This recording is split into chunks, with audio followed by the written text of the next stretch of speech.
and what you need specifically for your growth. And the university is going to be a lot about genetic tendencies and weaknesses going to be in there, all the things in that category, as well as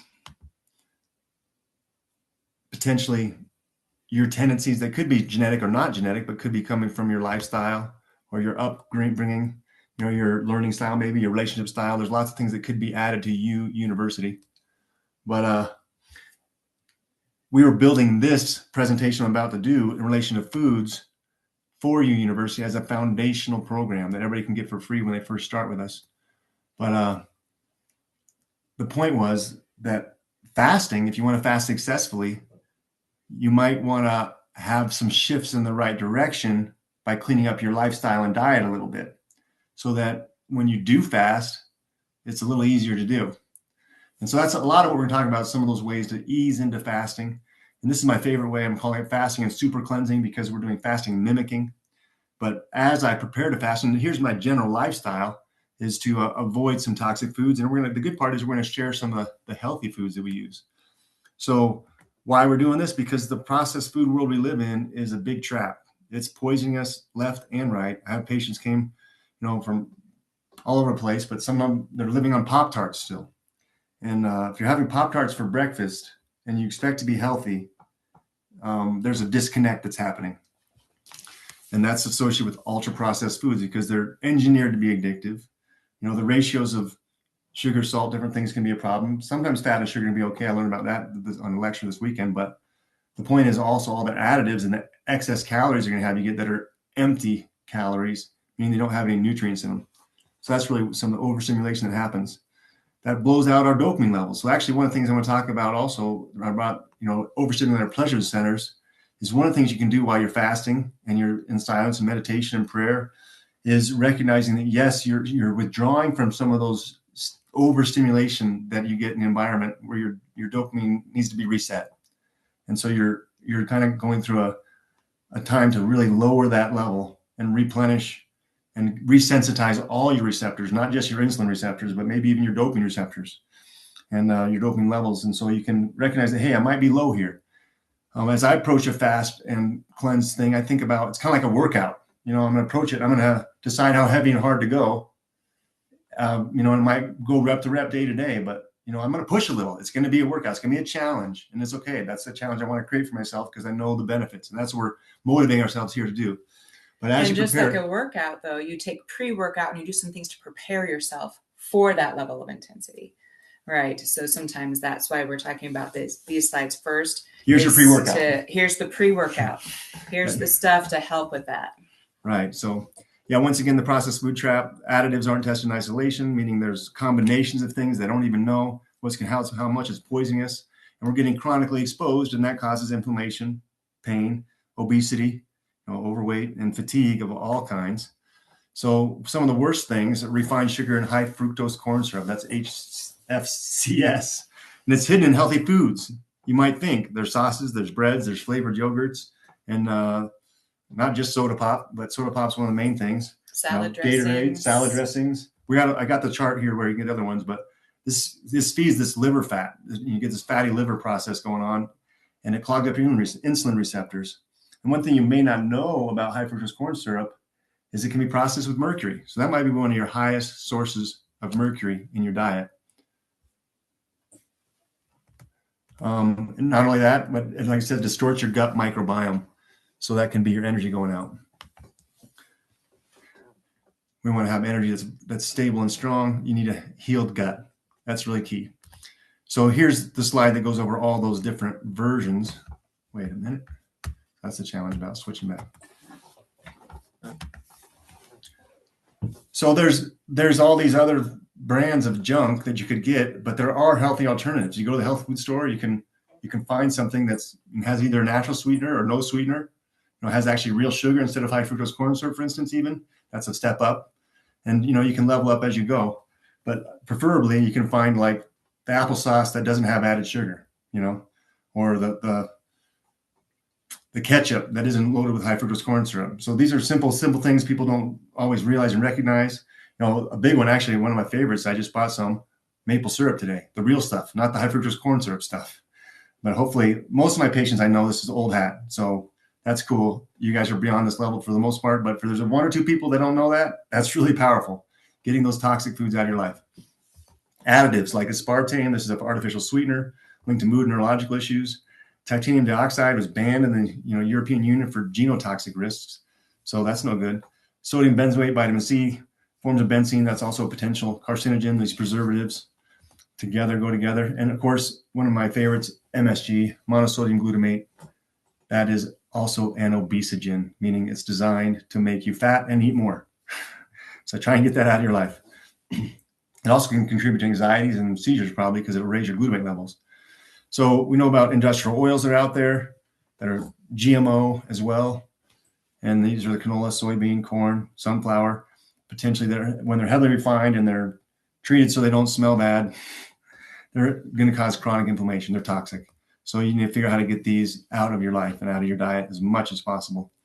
And they last forever on the shelf. So that's why they're out there. But they're oxidized and damaged already. So get away from them whenever you can. And once again, the synergy of these additives has never been tested. We can add 1 + 1 and equal 5, and it can all of a sudden be super toxic. So these microdoses that we're getting a little bit here and there, it adds up, and all our bodies are really toxic. I'm looking at my infrared sauna, I'm thinking about how can I get rid of these toxic levels? And my sauna's to my right. Oh yeah, get in the sauna. That's a strategy. Combined exposure leads to the mitochondrial degenerating, and the mitochondrial degenerate, your hormone strength goes down.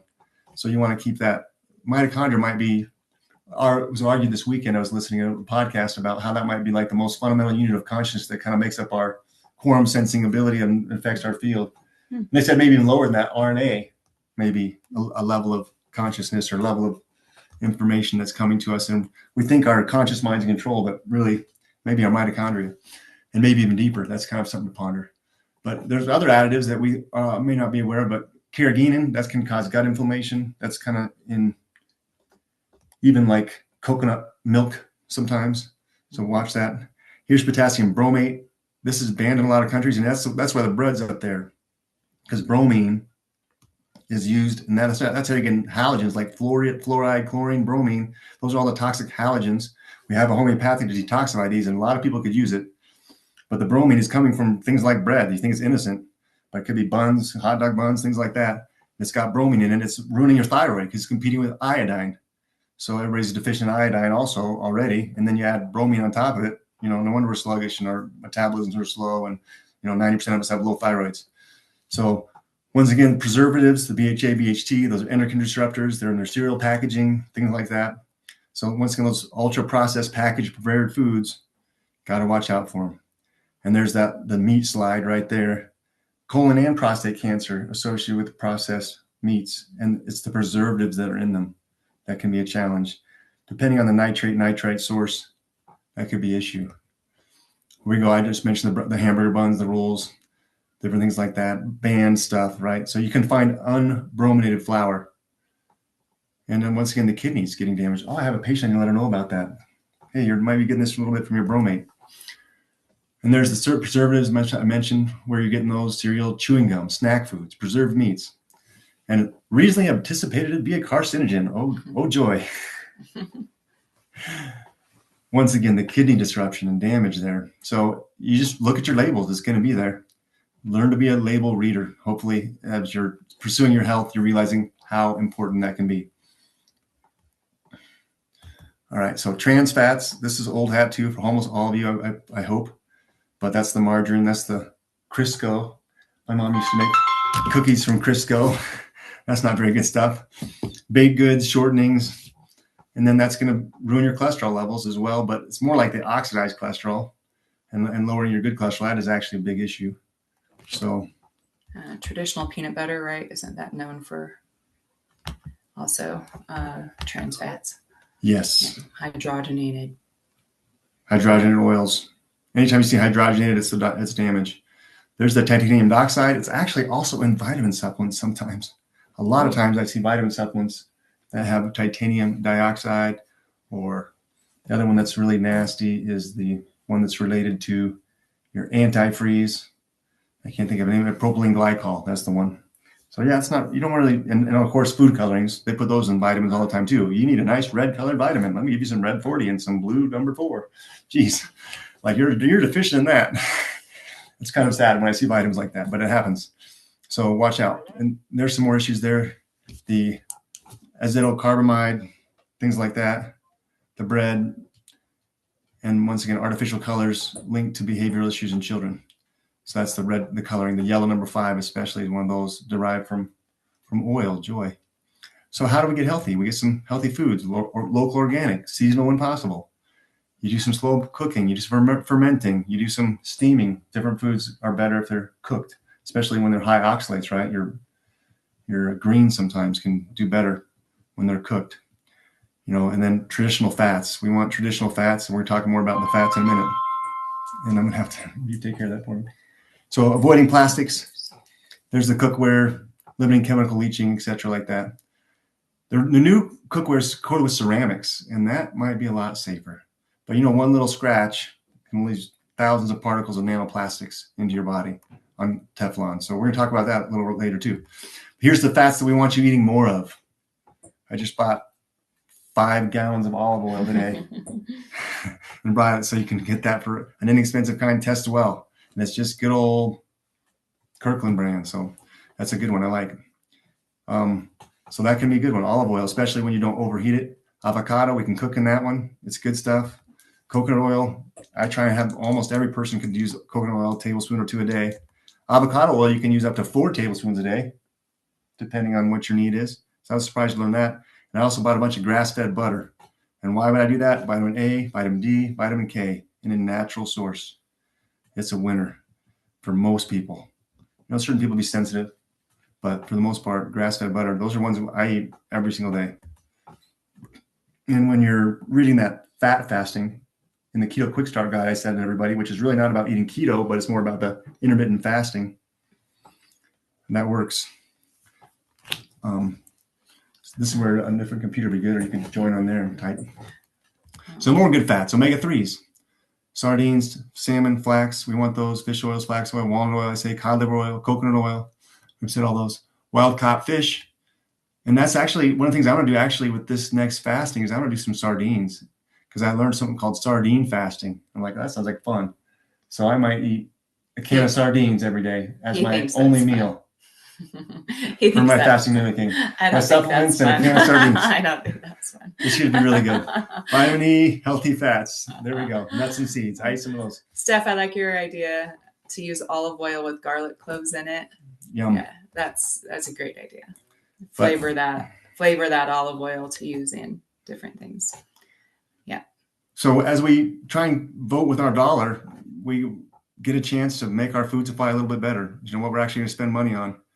And as people get educated, then, you know, the capitalistic companies that are just trying to make food last forever and make more money selling us more junky food, they're not going to win if we can get educated. I mean, it might be a challenge, but it's a step in the right direction. So there's a regenerative, you know, that's why, you know, it might be worth paying a little bit more for that organic bread because it doesn't have bromine in it, you know, things like that. Reading the labels once again and trust your senses. If it looks artificial, it probably is. One of my mentors, I got to say right here, he says, if it tastes good, spit it out. It can't be good for you. It's not I don't believe that. That's not true, though. Thank goodness that's not true. There's lots of good, healthy food out there. But the thing is, sometimes you have to recognize your taste buds have been tricked and overstimulated. And, you know, your gut microbiome is screaming for things that aren't good for you. And the only way to change that is, you know, 21 days or more of changing what you're eating. So your taste buds and your cravings will actually follow. So that's the goal. And that's the reason right there. Because you're not a trash can. So we're going to get to the next level. So that's all about getting started with a healthy food program there. So yeah, because now we're going to transition to the fasting part, which is what a lot of people want help with, which is that's why we do this and we have a passion for it. But we realized that some people were missing this little step before fasting, and that was, you know, having the knowledge to clean yourself up a little bit before you fast, just because of the detoxing that's going to naturally happen. And if, you know, eating as clean as can be and doing great things for your environment and your health to begin with. And the fasting is going to be much easier on your body, and you'll be able to sustain it for longer and have a better experience. And so, solving the fasting mystery, like, here we go. It has been a mystery in the past. And gratefully, there's been a lot of research done and a lot of great information about fasting recently. But, Daniel Pompa was, I don't know, that was a long time ago. I don't remember when his book came out, but that's where we first started learning about fasting. And it was great information. And then more recently, Dr. Jockers. And then my personal favorite is Mindy Pelz, which she has written that book, like you see in the picture, Fast Like a Girl. And then I have the book Eat Like a Girl, and where she goes over how it's different for men and women and how to navigate that. So that was important to me, because after following the advice of the other two authors, or the other two experts who are men, I did not find the same result as Alex did, and I didn't have a positive result at all. It didn't feel like. Now, there could have been going on within me some positive results, but we have learned that fasting can really support your hormones, but if done at the wrong time for a woman, then it can actually damage your hormones. And so that's something to remember. One of the best ways, if you're dealing with hormonal imbalance, men and women, sexual hormones are linked, can be balanced by regulating your insulin sensitivity. And one of the best ways to regulate your insulin sensitivity is through fasting. It's like a reset. And if you can reset that, then it also helps reset your other hormones, which is just amazing that it can have that little domino effect for us. And so that's another benefit that we didn't actually know about when I first started fasting, about how much it would influence our other hormones. So, so those are some of our favorites. In fact, Mindy Pelz is the one that I go to often to see what's the newest with fasting, because she's really engaged in the fasting world. That's her expertise, especially with women and fasting. She's on all sorts of interviews and podcasts now. You can look her up on YouTube and gain a ton of information from her and stay inspired through her because of what she's putting out there regularly. Beautiful. We did actually start fasting as good Mormon children, right? Every month we're supposed to fast. But anyway, we've been sitting for 20 minutes, so I'm going to have everybody stand up if you're with me. You can grab your ears and you can squat and breathe. You ever heard of super brain yoga? You grab your ears with each earlobes with each hand and you squat and breathe to reset your brain. Ready for the next level of information. Sitting too long is like the new cigarette, so if you want to smoke, you can keep sitting, but if you don't want to smoke, no, just okay. I'm recommend highly some movement, which I said 5-second decompression. At least do a decompression right now. Squat and breathe. Beautiful. If you join us, great. And here we go. Who should definitely consider not fasting? It's a very limited list. It's a short list. If you're pregnant, that might be a time not to fast. If you've had a big eating disorder, or if you're type 1 diabetic, you could still fast, but you might have medical supervision with that. Well, same with an eating disorder. You just might want some help with that. Clear that out a little bit first. And of course, if you're severely underweight, which most people aren't. So, even then, they still suggest you do it because in order to heal the gut, that's the reason you're underweight. And so fasting will actually help with healing the gut, which will help you then gain a healthy amount of muscle mass. And even if you're pregnant, probably you could fast with carbs for a couple of days. Wouldn't hurt you, Potentially. Or just decrease them a couple of days. All right. But anyway, who should fast? Here we go. If you're concerned with aging, you want to prevent all kinds of diseases. It's a big cure for cancer, Alzheimer's, heart disease, diabetes, prediabetes. Inflammation, pain in joints, you want to activate your stem cells. If you have a digestive disorder, you want to get your mind more connected to spirit, and heighten that intuition. So once again, the type 1 diabetic who has continuous glucose monitoring is a good way to check, keep that online. Type 2 diabetic for sure, we said. So here's some more whys of fasting. What's going to happen as you fast? You'll heal your metabolism. You can restore your insulin sensitivity, inflammation, we said. Cellular autophagy, that means your body's recycling damaged old cells. So that's one of the most powerful reasons to fast, because some of those cells that are going to be damaged and that are damaged and recycled are potentially cancerous cells. That's why it's so powerful to fast regularly. I'm going to fast every quarter, at least the 5 days modified is the goal. Or even the zombie cells are kind of robbing your body of energy because your body's still trying to save those cells, so to speak, even though they're not being efficient for you. So those zombie cells don't necessarily turn into cancer cells, but they're robbing you of energy that could be going somewhere else. And one thing I'd say about autophagy, I want to say, is there's certain supplements out there. They call them senolytics. I probably have, my favorite one I have now is from the Life Extension, senolytic activators, different things like that with quercetin and fisetin, biofisetin. There's things that help your body be encouraged to recycle those damaged dead old cells. So that's something, it's supposed to be taken once a week regularly. But of course, regularly you ought to fast maybe 24 hours. So it's a good one to consider taking in the supplement list that's coming up, but it's not on it, to help increase your zombie cell recycling, as Lisa said, zombie cells. So there's the stem cells take their place. And that's the good part, is the stem cells are more activated and they're going to replace those dead cells with new cells. That's what the stem cells are doing, is regrowing your body, boosting those useful hormones, reducing the chronic disease risk. And of course, improving your relationship with food, improving your mental health and focus. And I love energy. And I don't think, well, it says improving mental health and focus, but it's also huge for just improving the brain, period.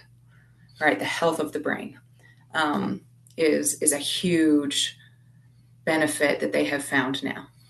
So there's thousands of studies we could be looking up. And I guess the Russian research is the best. My friend Mark Harris reads the literature in like 5 languages, but he fasts 10 days at a time, all the time, probably 3 or 4 times a year. 10 days, and he does pretty much water, I guess. But he says if he doesn't eat the way he did perfectly, he'd be in pain because of his old injuries and stuff, though. That's interesting. He said that I have to eat this so perfectly because otherwise I hurt, because of he's been through some terrible accidents. In any case, there's lots of studies out there if you want to research them.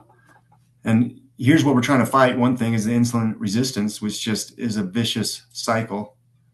And as you can see there, going in a circle, starting with carbs consumption, increasing blood sugar, lots of insulin's then secreted. The cells get too much insulin going on, so they're resisting it. And then the cells struggle to produce enough energy because they're resisting insulin, and you got too much sugar going through that's clogged up. And so more insulin is even more produced, and then you get more inflammation, and now you get even more carb craving, and yuck. So anyway, there's some numbers there of what we're shooting for to be optimal for your fasting insulin and your hemoglobin A1C levels. So I tell people 5.5 in the past, but let's get lower, even 5.2. So restoring insulin sensitivity is a big one, because that insulin's not just doing with nutrients, but it's also things like magnesium, and it causes fat storage when you're insulin resistant, fatty liver, triglycerides, all that. The fasting naturally will help your body's blood cells, give them a chance to release the excess glucose and reset not just insulin receptors potentially, depending on how you do your fast, but you might consider a dopamine reset once in a while too. And this helps because food is one of our main dopamine drivers. The fasting naturally kicks you into ketosis, which is the metabolism that creates lower oxidative stress. That means less need for antioxidants, less inflammation. That's why it's so anti-inflammatory, because burning carbs is basically dirty, you say, meaning they burn dirty. They make more inflammation, more oxidative stress when they're burned than ketones do in fats. So the ketosis improves almost every marker of metabolic health. So it's to get your body to be metabolically flexible. And we've heard this phrase, right? It's worth an ounce of prevention is worth a pound of cure, but in the case of Alzheimer's, it's worth a ton of cure. Just because Alzheimer's is now considered type 3 diabetes. So it really is a blood sugar issue when it comes to Alzheimer's and other brain health matters. So, well, and in fact, I guess going back as we were talking about ketones, And this is where we could talk about ketogenic diet. And for some of us, that's really hard to stick with that, with a truly ketogenic diet. And so fasting is one of those ways that you can still increase your ketones, right? But not have to feel like you never eat carbs. Like I can't eat carbs or I'll go out of ketosis. And in fact, that's where with the whole women's thing, Mindy Pelz found that was damaging during a certain time of month for us, which is the last 7 to 10 days of our cycle if you're cycling, because progesterone needs glucose. And if you're eating ketogenic strictly, you're not getting enough to support your progesterone.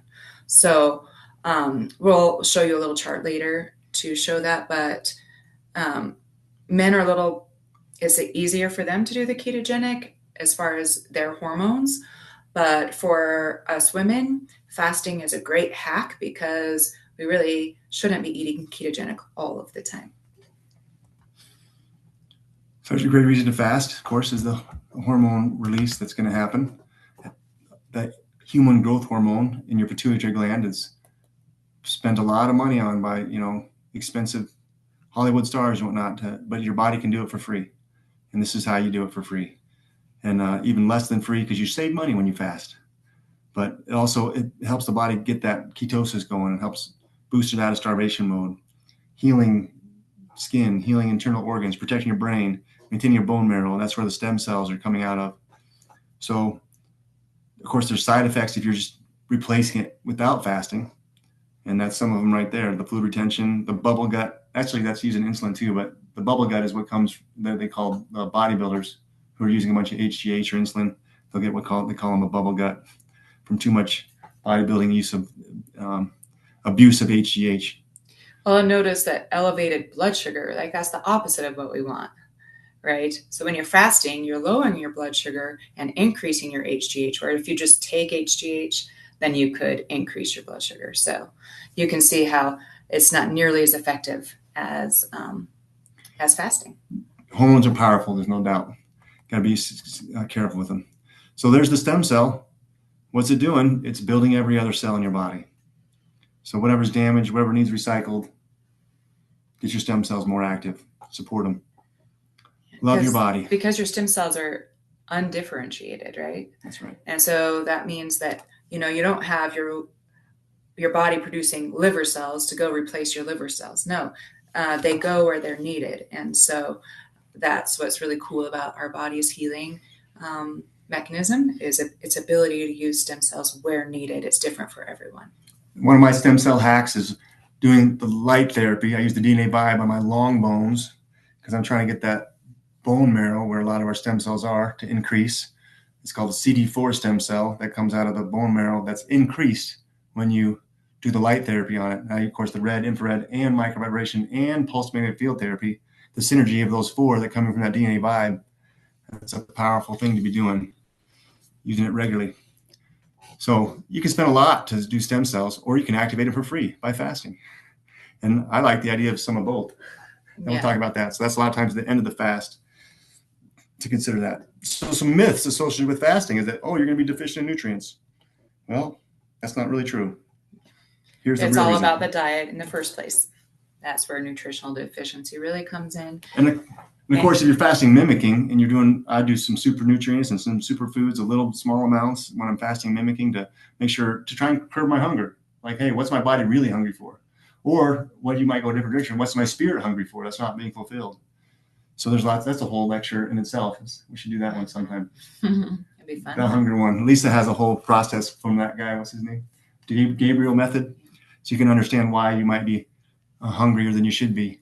But if you can get to the real need for your body, then you can fast without starving. That's what I like doing. I fast and I feel amazing at the same time. And so that's by hacking it with a little bit of fasting mimicking. And then, of course, I absorb my nutrients way, way better. If I have only tiny amounts of certain things, then my body doesn't have to work very hard, and it gets a chance to reset and rest that gut somewhat. And, of course, a full fast will do that really well, too. So we've kind of already talked about we covered about this, getting ready. This is what we covered in the last slides. Yep, this is the summary. of the whole first presentation in case you were late. The first 20 minutes, we covered this right here, this slide. But it also is showing our favorite hack that we use fat for one of our fasting aids, hacks. Yeah. Our hacks. We Yeah. do go ahead and eat or drink Mud water, fat. so, bulletproof coffee stuff. Yes. And that's right out of some great styles of doing it. I still think it's crazy. I read through that article 6 times and never saw fat fasting until Lisa pointed out to me. It says fat fasting. I'm like, oh, you're right. It does say fat fasting.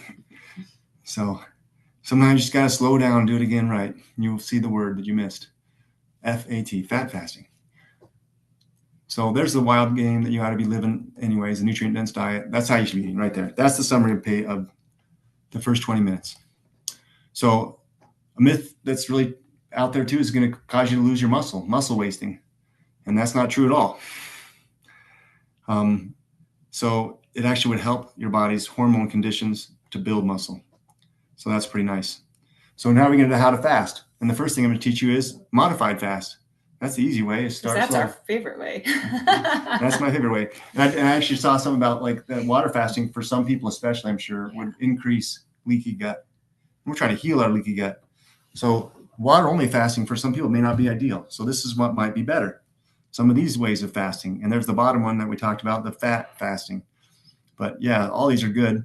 Green juice fasting for an extended period of time, you got to be careful with kidney stones can happen if people have too much oxalates from like the beet greens, for instance. But for most people, I think I cycle that in there. That's one of the things I use, 3 or 4 times a week, and I'm certainly going to use it while I'm fasting, is I'll either eat some algae, which aren't high in oxalates, but I will have my green drink, my green juice, or my lazy version of green juice, which is a green powder, right? Someone else used it for me. They, freeze dried it. So that works pretty good.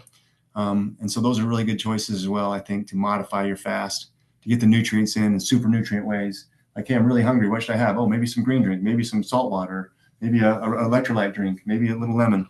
We're going to talk about that in a minute. There's the fast like a girl phases. So this slide is just to encourage you women to go find the chart, because we're not going to go into the details of it.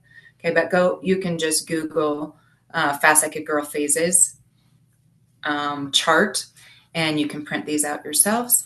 And just know that it's not just for cycling women, it's also for menopausal women. We're just going to mimic what our bodies would have been going through if we were cycling. Okay, so it is for all women, not just cycling women. Beautiful. So this is one of the easy ways to start fasting, is the intermittent way, and that's you start with just 12 hours. If you haven't done that before, that's a place to start. Cleaning up your diet and just doing 12 hours. And you can work into longer and longer and stronger fasts, up to ideally 1 day a week, 24 hours. That's going to be a goal. So here's what simple fast can do. 7 p.m. to 7 a.m., what's going to happen for you? Very natural, easy way. Just sleep. Don't eat right away. And what do you do instead? Drink water and herbal tea in the evening. Start your morning with water. And then you can make that 12 hours work a lot easier. And it's going to help you sleep. It's going to allow your blood sugar, liver to cleanse, help food cravings, and even help fat burning if you're eating too late at night, not early in the morning again, not even giving 12 hours. So hopefully that's going to be an easier hurdle for most people, and they can level up pretty quick to 13 to 15 hours. What's going to happen here? Yeah, because after the 12-hour, this is where you're going to see more growth hormone and, of course, more ketones, which is going to protect your brain, right? They're neuroprotective, and it helps actually reduce your hunger. So actually 24-hour fasts are the hardest ones for me. I tend to do intermittent fasting really well, but then when it comes to 24-hour fast, I haven't hit that real ketosis yet, it seems like. So 13 to 15 hours, we're getting there. We're starting to, right? Later, you'll see that's even more so and reduces hunger even more. But for me, I don't feel a reduction in hunger until after 48 hours, or at least after 24. So, but still at 13 to 15, you're still going to appreciate some fat burning, reduce inflammation. It depends on what your body's dealing with. But you can do this intermittent fasting, 13 to 15 hours, almost every day, or every day, even women.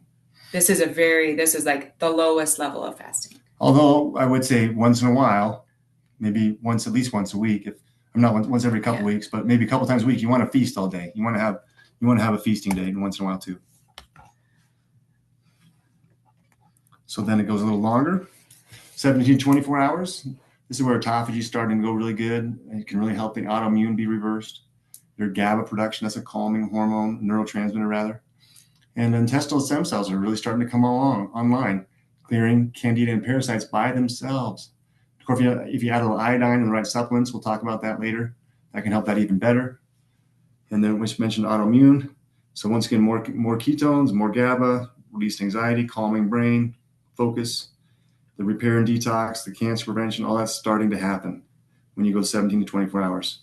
So, and that's, I would say regularly, if you do it once here and there, you're not going to get all that clearing as much because it's going to have to start all over every time. But if you're doing 3 to 4 to 5 intermittent fasting days that are, up to 17 hours, you're going to have a really good basis there for cleaning things out and the good production. So we're getting to some of the things that you might supplement with while you're fasting that wouldn't necessarily break your fast at all. And there's the ones right there. Electrolytes, ketone salts can help you stay in deep ketosis. That's where the beta hydroxybutyrate and the other ketones can come in there. You can get those in supplemental form. And if you have hypoglycemia, what should you use? Well, magnesium, once again, the adaptogenic herbs. There's a slide on that coming up. We'll go over more detail on what those herbs can do. They're powerful. Hydrogen water is amazing for quelling inflammation, helping you feel great while you're fasting. The endotoxemia that can happen a little bit while you're fasting, that's why you get those side effects. That can be eliminated and decreased by some of those binders to help your gut move, some fiber and even the coffee enema if necessary. And I say if necessary, but that's one of the things that we're going to do. It's time to level up. Maybe. Yeah. I was listening to how one of my mentors does coffee enema every week. I'm like, why would I do that often? But he kind of made me think at least I'd try it once a month or something, maybe once a quarter. So that's in the works. I know I had a patient who was Ari Dalton. She's not here, but she's not a patient. She worked for me, and she was a big proponent. She did the coffee enema. She got me going. She got lots of patients going. They're powerful. I know Carrie's really good with it too. So yeah, cleanse that out. Get the gut moving and really help it going. Something else you might consider cleansing while you're fasting is some of those plastics. Those microplastics that are building up in your body because of the packaging in the foods and the things we're drinking out of and plastic wrap and whatever. And in the air. They're in the soil, they're in the air, right? Like we're getting microplastics everywhere. So several times a week, I am intermittent fasting, and I'm taking a couple of these Chemzyme because it's been one of the few things that just came out in the last couple of years, and it's shown how it can dissolve the phthalates. Those are endocrine disruptors that'll really mess you up. So Chemzyme is one of my favorites. I'm going to be using that to see how it clears spleen weaknesses of lymphatics. It's amazing how many energetic systems the Chemzyme's clearing up for people. Here's another things you might consider. Now, as I talk about parasites, I want to say, if you can get specific about the kind of parasites your body needs to deal with, that helps. Now, they do say that the OptiPair there eliminates all 3 kinds of parasites, trematode, cestode, nematode, but it's not as effective for certain ones, and it wouldn't be completely effective, especially for certain ones. Well, and I can say that with a caveat. If your immune system's all up to bar, you have your iodine in there, you have your vitamin D levels up, your immune system's fully active, maybe that'd be enough for some people. And I find some people in a family don't get parasites as much as another. So there's obviously genetic tendencies and other factors. But sometimes people need a specific kind of parasite cleanse. That's why we have like 12 different ones or more at the office. But if you want to just do something general, that's a great start too. If you want to get more specific, you can test yourself some way or another. The black seed pearls are amazing. The cure for everything but death, they say. That black cumin seed does amazing stuff for the immune system, especially autoimmune conditions. And if you want to cleanse fungus and molds, I think about Morinda, I think about grapeseed extract, I think about this undecanoic acid that you see here on the slide from Thorne. That's extract from castor bean oil. The other extract actually is coconut oil, has caprylic acid in it, which is a shorter chain. Undecin means 10, like that's what undecanoic means, is 10 carbon fatty acid, and caprylic acid is an 8 carbon fatty acid. And the caprylic acid is high in coconut oil. That's one reason I try and encourage everybody to eat their coconut oil, because that's helping cleanse their fungus. I don't know if you knew that, but that's kind of cool. So here's those herbs. to reduce some stress in your body. These are all great ones to potentially use, even just in little bits while you're fasting, to promote your feeling a little bit better. I did hear about overuse of ashwagandha. So just like anything, if you're on high doses for long term on any of these things, that's probably not great. I like to cycle everything. And that's, of course, what the fasting is about. Partly is like I'm cycling the supplements I'm taking. I'm cycling off my foods. I'm going to eat very little things, or I'll try and find some things I rarely eat. One guy said yesterday, when you did this master cleanse, which is one of the things this fasting all developed from, we used to do the master cleanse, which was like a 3-day fast on spicy lemonade water, which was great. And we would be instructed that, hey, if you got really hungry, you should eat an obscure vegetable that you rarely eat, so that you wouldn't be sensitive to it. So that's an idea as well. And then another idea, another thing to add to that list, is sometimes I need molybdenum if I'm detoxing something. And so especially fungus and yeast. Otherwise, you might feel sick or get headaches. So molybdenum usually helps me with that. If I'm taking that, then I don't have those detox reactions. So that's just one that you might want to have on hand, just in case you are cleansing something and you start to feel off, right? You shouldn't feel very off when you're doing these fasts. You shouldn't feel sick. And that's why the healthy eating before a fast is the good idea, because otherwise you're going to be detoxing so much, you're going to feel sick. But molybdenum, I take a little bit of that throughout a fast. I'm on day 2 right now because I started early just because my life schedule. And I noticed that I needed molybdenum today. I wasn't feeling like off, but just when I was muscle testing myself on, what should I take right now while I'm fasting, molybdenum showed up. So I took one this morning, and I've been feeling great today. So chlorella, like Anna says, that's another binder. That's a really good one. That's why I'll take some algae while I'm fasting. The green drink can help you fast. There's a lot of other good biotoxin binders we already mentioned. Takasumi is a great one. That's the really awesome bamboo charcoal one. That's a good binder. There's a couple others like that. So those are ones to consider. The zeolites, the biotoxin binder, the Virad Chem binder is another one. Those are ones from Cellcore that are really good. There's one, the HMET binder, that's just heavy metals and endotoxin binder.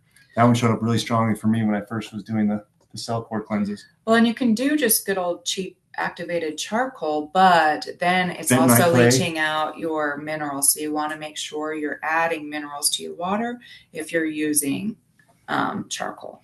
You want to pulse everything. You cycle through and pulse. Bentonite clay, another one people use sometimes. A lot of good binders. So there's some keys to helping you as you get back into eating too, and want to get your sugar cravings under control. This relates to also how you can use some things that will help you while you're fasting. And I showed you super brain squats. Let's do some more. So you grab one ear lobe and you grab another ear lobe. I don't think they can see you because we're sharing our screen. And you stand up and you squat down and breathe.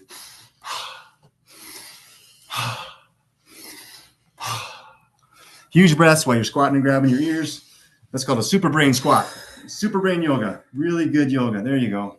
That'll help reset your brain, get the right and left hemispheres reconnected, and help you rethink your sugar craving or whatever. We use it all the time. We're playing volleyball to reset our brains. Yeah, we do it during volleyball after we make mistakes. Integrate the lesson. Integrate. But also that's just a key for fasting, like long-term fasting. I noticed today when I was really hungry and I really wanted to eat something, I was like, oh yeah, I should just go for a walk. So I went outside and went for a walk and felt much better. So yeah. Utah Sea Minerals, so your morning drink. That's awesome. Yeah, salty lemonade, salty mud water. Absolutely. Yes, that's perfect. That's a great idea. Great fasting hack. And there comes lemon water right there. Yeah, here it comes. Right. And that's what I'm doing right now is I have my spicy lemon water today. Like the old master cleanse. That I added magnesium glycinate to, though, and some potassium. So I added some mineral and some salt. I added those things to the lemon water. Beautiful. Yeah. Make that fast feel great. Oh, and I did put some stevia because, I like things a little sweet. For taste. So, Maybe you made your own Relay, your own electrolyte drink. Right. It's probably better. Absolutely. Beautiful. Good job. So here's some challenges and solutions. What do you do when you experience this challenge? She mentioned some of the ones I'm on there, like the molybdenum and the detox nutrients for the dizziness and the headache. But that's one of the things you did is take a walk in the sunshine, right? Yeah. Keep the colon going. We mentioned that. Toxic reactions, do the supplements. We talked about all those. So refeeding syndrome really doesn't happen. It's so rare. Especially if you're going to do a modified fasting, that is not even a consideration. It's on there just because it's one of those things, but you can mention it at least. Feeling cold, that always happens to me. Yeah, always happens to me too. I'm sitting here with a blanket because I'm cold. Feeling cold. So that's when it feels really great to get out in the sunshine. It feels really great to get in the sauna. Yeah, the sauna is great. And that's what said, yeah, good, right. And you already did your magnesium. If you're hypoglycemic, you get your blood sugar control. We just went over some adaptogens, so those are great ones. And this is what's going to happen when you're fasting. You're going to go through this. Everything here we've already talked about. That's part of the process is just gritting your teeth a little bit sometimes. And getting that last rep in the gym, right? You got to dig in sometimes. And the good part is when you get that hard rep in, then you'll get a break. Yeah. So your hunger will wax and wane while you're fasting. Like it'll go away. If you take care of it the right way, your hunger should wax and wane. For most people, it will. I think everyone, especially if you do the right little hacks. So it's just finding out what your body needs, which is going to come with experience. Of course, it's okay to take a nap while you're fasting too. To deal with that fatigue, turn it into your time to meditate and to de-stress by getting a little extra rest if you can. That's totally appropriate. Absolutely. So here's the when to break your fast bit. So there are some reasons if you're overdoing it that you need to do something. This doesn't happen if you're doing your modified fasting, right? Though, if you do those hacks we just talked about, none of this is going to happen. Right. If you're going super strict water-only fasting, you need to watch these. If you're going 10 days or if you're new to it. Or you're new to it, then you might want to do this. As far as if you have a continuous glucose monitor, you would want to be looking at those numbers. Okay, so. Yeah, that'd be like a medically supervised, really strong. Sometimes I get a little dizzy or a little off balance. That's normal, but this is this is talking extremely dizzy. Like you can't get off, you can't move around without falling over. So lethargic or fatigue, like normal fatigue, yes. Lethargic, where you feel super heavy, you really don't want to move. That's the more extreme level. That's happened a little bit to me. It does happen a little bit to me. Definitely the lightheaded, the fatigue, definitely that happens. So that's when you fight through a little bit too. So now you're breaking your fast. What are you going to take? Here's some ideas. We've got some different slides here because for different intentions. This first slide is how you would break your fast if you want to heal your gut, if that's your intention. We're talking about more like a long-term fast at this point, but even a short, like a 24-hour fast, you could consider breaking your fast with probiotics. I would actually take that during the night, probably before you break the fast. But things that have probiotics or prebiotics in them, like sauerkraut, yogurt, kimchi, those kinds of things can be beneficial for your gut. I actually, even though I like to want to heal my gut, I actually don't do those because I have an issue with histamine, and those are high histamine foods. So once again, it's coming down to knowing your body and what you're going to react to in a healthy way. So I have a bunch of fasting packs at the office though. And there's supplements you take while you're fasting. And then at night, it's a big dose of probiotics every night.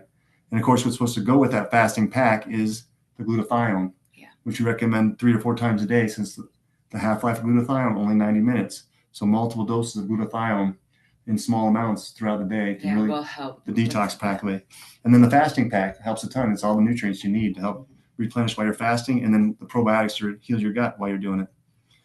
So you're building your morning muscle. I work out while I fast. I do my pre and post workout sometimes, cycle through.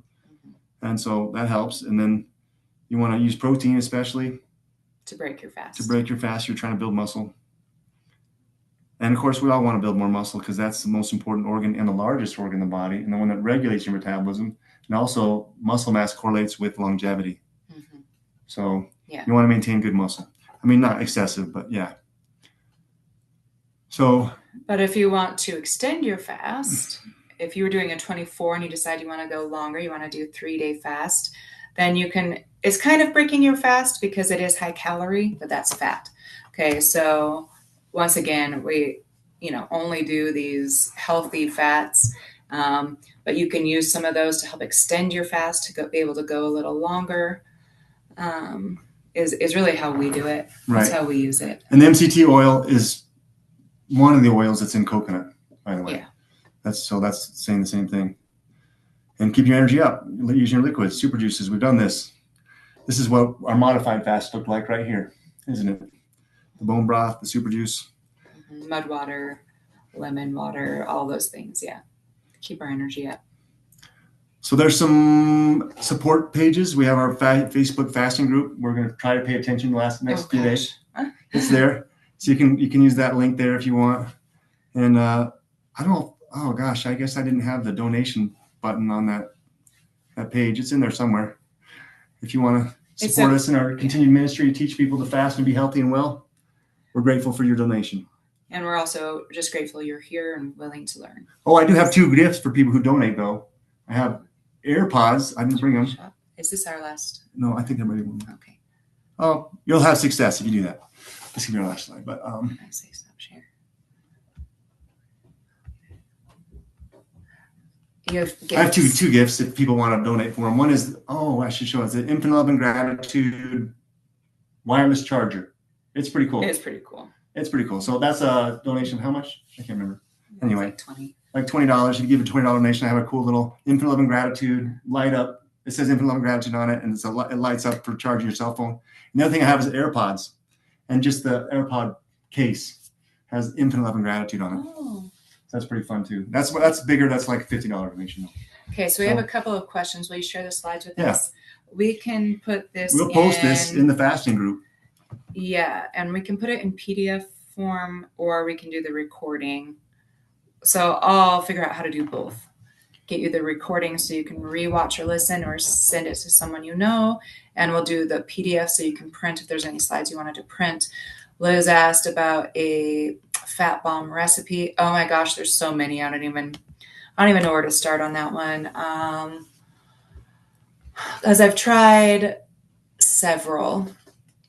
The one you did last time was good. Every time you've done them, they've been great. I like the blueberry one. I like every one you've done. Of course, I'm not as picky as some. He's not very picky, gratefully. So I can do that on some of on the Facebook page. Also, I'll get you some recipes for fat bombs because those are a fun way to break a fast or to continue a fast. So I wonder if we can put this. If we copy this and put it in the chat. That's what we should do. Oh dear, I'm gonna do that. So, okay, so let's open it up. Thank you, by the way, for your questions and your comments. Let's open it up for if you want to unmute yourself and ask any questions or type any in the chat as far as anything we covered today or questions that relate that we didn't cover today. Now's your chance that we can help out if we can with any questions that you have. I'm putting those links in the post in the chat there for this page. So that's easier for you. And then we will also plan on doing this next quarter. Next quarter. Right? That's going to be the solstice, right? That'll be a spring, summer solstice. So if you need re-inspired, we're going to do this again. Or if you know someone you want to invite who you're like, oh, I'd love for them to join me in a fast. Like they need to know this information, right? Then we'll be doing again then. So with updates every time. With updates, we try to stay on top of what the newest stuff is and how to go about this.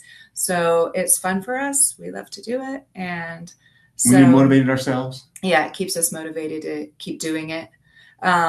Because let's be real, it's not the easiest thing in the world to do a 5-day fast, a 3-day fast, a 1-day fast, right? None of it's easy.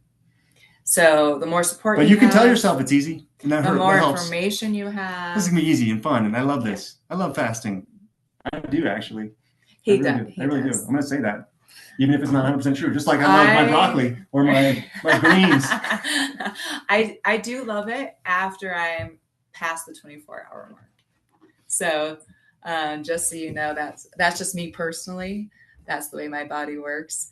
When you can go outside. It's starting to be nice now. That's true. It definitely helps. But even during the winter, I found that like the crispness, because it's so sunshiny here, right? The crispness of the air, the sunshine, the brightness outside, like all of it helped rejuvenate me when I was fast. And I'd go ahead and go out for a walk. So, but yeah, it is nice that it's we're blowing snow right here. Oh, I drove through a snowstorm on the way home from Denver this morning. It was 2 inches in the ground. Anna, you have a question? You're raising your hand. Is that how I see? Yeah. Okay. So are you guys starting? I mean, Lisa, you said you already started, but Alex, are you starting tonight, tomorrow? When are you doing your 5 days? My intention was starting today. Today? Yeah. Okay. But actually, I thought about waiting a week. But I'm gonna make like a tree and do it. All right. Well, I haven't fasted 5 days in a while, but I'm gonna start tonight. See if I can pull up solstice and do it in solidarity, man. You said you were gonna. For solstice, just sardines. Lisa started without telling me, and no, I told you I was going to. Yeah, but you warned me. Like I started. No, I told you the day before. I said I'm going to start early because we have company coming in, and I wanted to be done with fasting by the time our company came home. And so, I'm definitely going to do it. I usually fast on Monday pretty good, anyways. So might as well just start right now. Yeah. Mm-hmm. I know, right? Because you're working and stuff. I just read a book on ketosis that has me super inspired. And she pointed out that liverwurst is up there with sardines for having the most concentration. And I was like, I went to the store and bought some. I haven't tried it yet, but I've decided I'm going to pray to God I can love this stuff because you'll find out that hunger, though, is the best spice. If you're super hungry, like a few little bites of that might be like, oh, that is so good right now. I'm like, maybe if there's like mustard on it.